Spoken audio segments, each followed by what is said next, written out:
2024 के लोकसभा चुनाव में पीडीए अखिलेश यादव को चल गया था, लेकिन उसके उपचुनाव में आप देखेंगे तो पीडीए बहुत काम नहीं किया। तो अखिलेश यादव के सामने दोहरी चुनौती है, अपने पीडीए को बचाकर रखना, अपना मुस्लिम वोट बैंक तो आपके साथ है, यादव वोट बैंक भी बचाकर रखना। तो मुझे लग रहा है कि अखिलेश के सामने बहुत चुनौती बड़ी होने वाली है, क्योंकि प्रधानमंत्री मोदी भी खुद बनारस से सांसद है। योगी आदित्यनाथ का जो कार्यकाल रहा है, जिस तरीके से 2017 से 10 साल में योगी ने जो उत्तर प्रदेश के अंदर कायाकल्प किया है, चाहे वो उद्योग का हो, लॉ एंड ऑर्डर का हो, तमाम भ्रष्टाचार खत्म करने की बात हो, तमाम माफिया को खत्म करने की बात हो, तो मुझे लगता है कि सरकार के खिलाफ कहने के लिए योगी आदित्यनाथ के खिलाफ कहने के लिए अखिलेश यादव के पास बहुत कुछ नहीं होगा। अखिलेश यादव इसलिए अपने कोर वोटर को कहते हैं कि भाई महिलाएं के लिए, मुसलमान महिलाओं की जिक्र करते हैं, वो पीडीए का जिक्र करते हैं।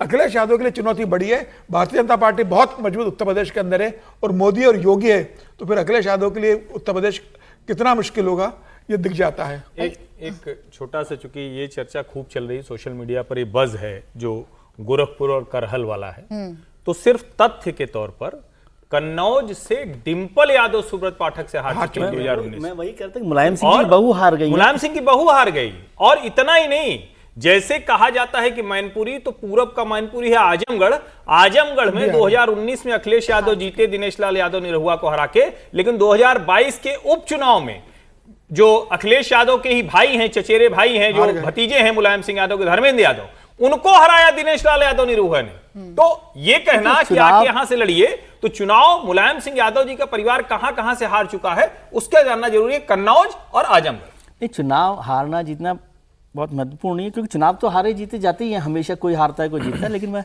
ये याद कर रहा था, हर्ष जी ने अच्छा याद दिला दिया कि वो तो सास बहू वाली बहू थी, और सास थी, क्या नाम है इनका, स्मृति जी, जो एक कन्वेंशनल फैमिली से नहीं आई थी। उन्होंने लड़ाई भी लड़ी, हार भी गई, जीत भी गई, लेकिन वो तो मुलायम सिंह की बहू है और वो गढ़ से हारी, अपने गढ़ से हारी। तो इसलिए, लेकिन उसका कोई मायने नहीं, क्योंकि चुनाव ये टिप्पणी नहीं होनी चाहिए। स्मृति ईरानी ने जो कुछ भी किया है किसी के बूते थोड़ी ना किया है।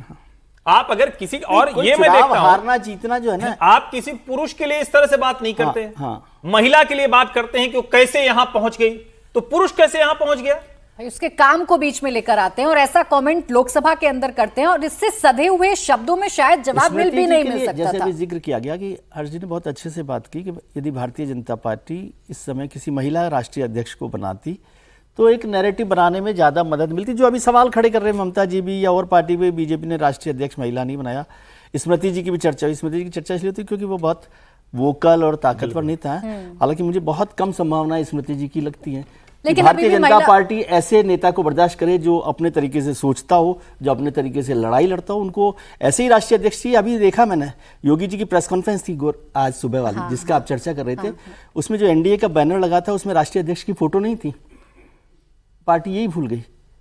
तो उनको ऐसे ही अध्यक्ष चाहिए जिनको भूल भी जाए तो कोई बात नहीं है। तो स्मृति को अध्यक्ष बनाना थोड़ा सा महंगा काम है। लेकिन अभी देखिए जिस तरीके से महिला आरक्षण पर स्मृति ईरानी सामने है और एग्रेसिवली बात कर रही हैं, और इतने सधे शब्दों में, जैसा मैं कह रही थी संगीत जी, इतने सधे शब्दों में शायद जवाब दिया ही जा सकता था जो उन पे कमेंट किया गया।